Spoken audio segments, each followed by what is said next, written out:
Hi guys, I'm Toni Hetrick, aka the Frugal Fashionista, and today I'm going to do a video kind of to provide overview of a recent mini-series that I did of blog posts that were geared towards new small business owners or even people who are considering becoming a small business owner.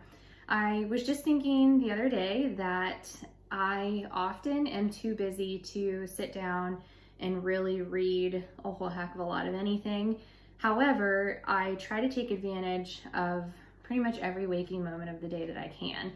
So when I'm crafting or just working on whatever in general, my hands and eyes might be busy working on whatever project I'm doing, but my ears are available. So I oftentimes will listen to audiobooks, podcasts, YouTube channels, and it just made me think that perhaps some of you guys are the same way and you might not have time to hop over to the blog. So maybe it would be advantageous of, me to create little videos like this and give you an overview of what I covered in my blog.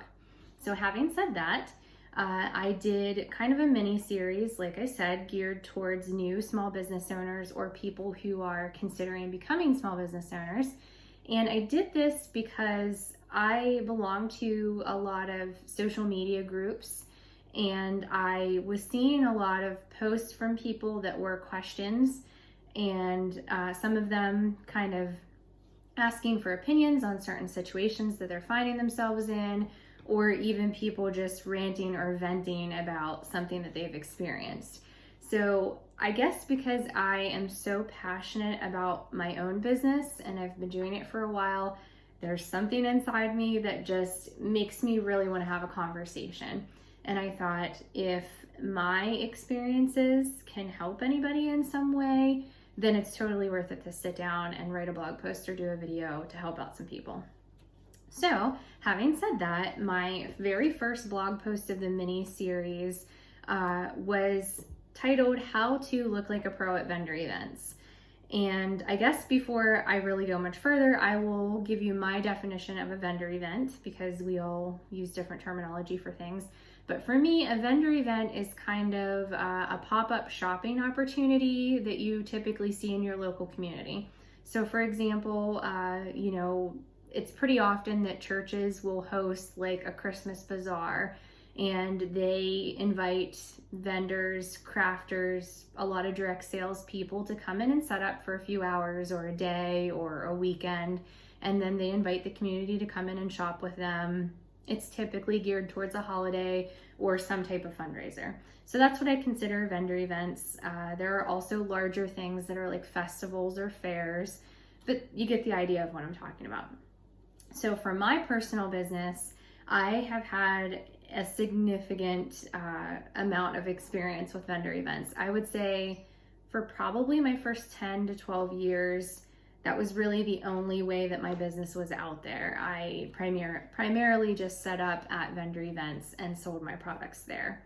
So I feel like when it comes to giving advice on those, I feel like I can do that. So anyhow, whenever I speak about how to look like a pro at a vendor event, the first thing that I covered was kind of even just letting you know that if you haven't thought about those things and you're just starting out, those vendor events, they're a great opportunity to have sales, like same day, carry off, walk away with your good sales. It's a great way to market, typically for free or next to nothing. I mean, you can hand out a business card to every person that walks up to your booth. You can, have your products laying out on the table. When people walk up, you can, give them a definition of your business and they can see it. And you can't really get that anywhere else. That's free. All you had to do was show up and lay out your stuff. It's just a good opportunity for growth. You do have to be careful kind of what vendor events you set up at, and that's a completely different blog post for a different day. I could probably go on about that for a while, but they are a really good opportunity. So for a person who has never set up at a vendor event before, you're typically limited in your space.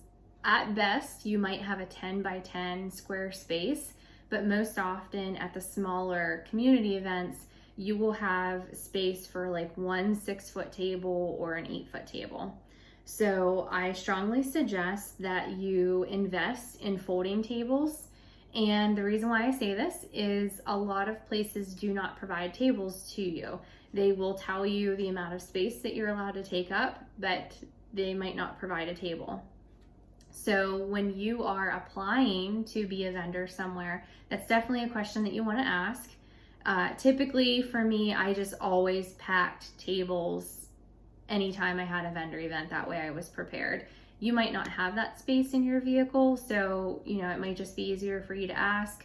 I just always had them with me. You can purchase folding tables at places like Walmart or Sam's Club. Target probably has them as well.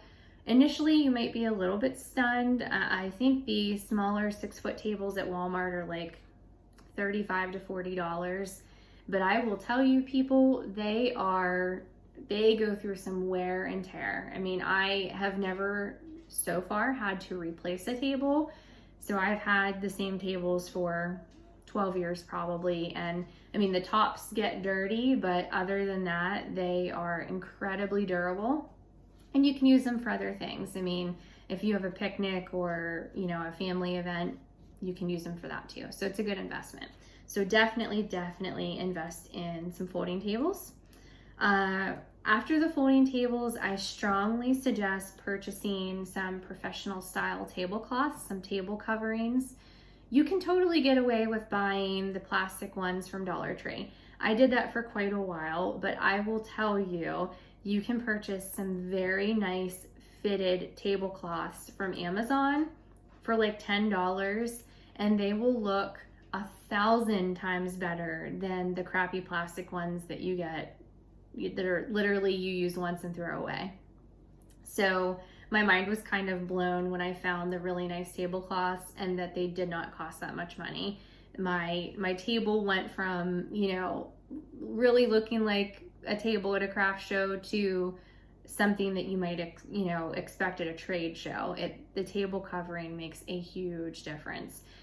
In the description below, I will post a link for the table coverings that I presently use. Again, they're from Amazon. You can probably find them at other places, but who doesn't love the Amazon Prime two-day shipping? It's here before you know it. So I will post a link to that in the description. What else do I want to talk about? So once you get your table set up and you have your beautiful fitted tablecloth on there, it's really important, at least in my opinion, to have an organized table. Now, don't get me wrong, whenever I set up somewhere, my business sells a vast array of things. So it's a smorgasbord of stuff. Unless that event is specifically themed towards one thing, I take everything that I can, and I do that because I try to have something for everybody. So I have a vast array. That doesn't mean that you can't keep it organized. In my mind, a table is more welcoming to people walking by if they can kind of glance at it and see everything that you have, and they don't need to root through stuff. You're at a vendor event. It is a somewhat professional event, so you want your table to look professional. If you're at a swap meet, then hey, if you're at a yard sale, hey, that's fine. But me personally, I want my company to be professional at all times, appear professional. I want people to know that my items are quality and I care about them enough to set them up nicely and not just kind of throw them out on a table. So I strongly suggest setting up very nicely and organized. Let me see. Yes, another thing that I covered in my blog, sorry, I have my laptop up in front of me so that I'm sure I'm not missing anything from the blog post. But one thing that I noticed over the years is that people seem very intimidated to ask questions. They don't want to have to ask how much something is. For whatever reason, a lot of people do not feel comfortable doing that. They'll just walk right by. That for whatever reason, they must just assume that something's expensive. So I remember one time I was set up in an event with my sister and I said, I really feel like people are afraid to ask. So I said, I'm gonna switch things up. And my perspective for a while, I didn't want to attack people as they approached my table because I saw other vendors doing that, and you could just tell that it made the customer uncomfortable, and they just they didn't want to be pushed to purchase something. So I avoided doing that. I would smile, I would make eye contact, I would be there, for them to ask me if they wanted to, but I didn't want to pressure somebody. And then I noticed, I just felt like people were uncomfortable asking how much something was. So I started making little signs to sit next to my merchandise. And again, this doesn't have to be expensive. I bought a pack of index cards, and on the side that is not lined, I just wrote in Sharpie, let's just say necklaces, $5. I folded it in half like a little tent and set it there, and that made a significant difference in my sales. People didn't have to ask, and it was big enough that they could glance down and see how much it was. That affected sales.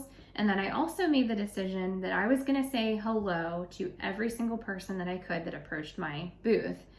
Not, hey, have you heard about Frugal Fashionista and how it can help you? Not that type of thing. Just, hi, how are you this afternoon? Leave it at that.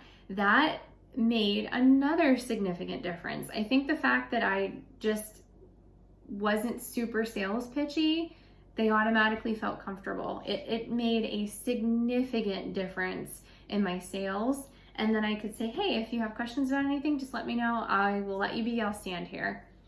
It made a huge difference. I strongly suggest trying that. The little signs, saying hello, anything that you can price large enough for people to see from a distance and leave it out where they can see it. I'm telling you guys, it made a big difference for me. Lastly, I just want to say, hand out business cards. When you set up an event, you want to make sure that you have business cards laying out on your table so that somebody doesn't have to ask for one. They can just grab it. You want to make sure that when you start up a conversation, if somebody doesn't purchase something, that you say, here, take my card. My first Facebook page is on there, my email's on there, blah, blah, blah, blah, blah. And then anytime somebody purchases something from me, my business card goes in that bag. Business cards nowadays are really not that expensive, and out of all of your business expenses, it's not that big of a waste to hand out a business card to everybody you know. So I strongly suggest doing that. I think for a start, these are some things that should really help you out. If you have any questions at all, feel free to comment below. I will also in the description put a link to my blog, and I will specifically put the link to the blog that I'm referencing in today's video, so you can read over it if you'd like. If you have any input to give, any questions, anything like that, please comment below and I will get back to you very quickly. Other than that, thank you so much for watching today's video. I hope that some of this helped somebody out there, and I will make more videos soon. Have a great day, guys. I will see you later.